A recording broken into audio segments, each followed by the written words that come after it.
Pemirsa, Tugu Air Mancur yang merupakan titik nol Kota Palembang mulai direvitalisasi. Menurut Wali Kota Palembang, dalam desainnya, Tugu Air Mancur tidak boleh lebih tinggi dari Masjid Agung.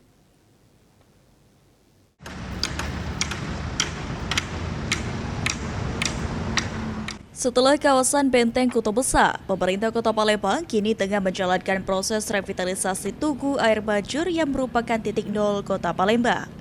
Ditemui pada Kamis 20 November 2025, Wali Kota Palembang Ratu Dewa menyampaikan jika revitalisasi Tugu Air Mancur dilakukan dengan bantuan keuangan dari pemerintah Provinsi Sumatera Selatan.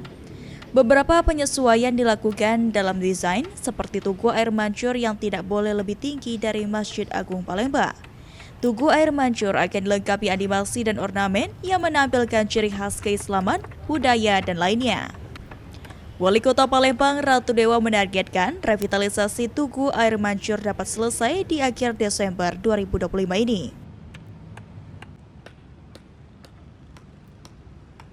Jadi memang pertama revitalisasi BKP kemarin dan yang kedua adalah Air Mancur.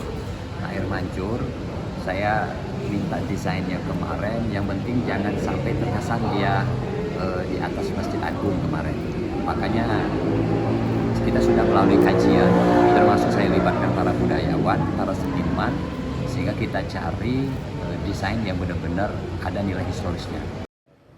Sementara itu, salah satu warga Fahmi mengaku senang dengan revitalisasi ini karena mempercantik wajah Kota Palembang, terlebih Tugu Air Mancur sudah cukup lama tidak diperbaiki.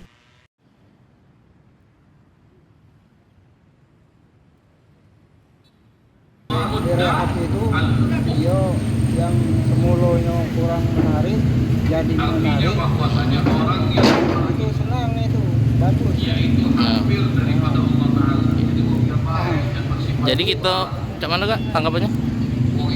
Iyalah, bagus ya. Seneng gak ya? Sadi Pratama, Suryadi, Bal TV.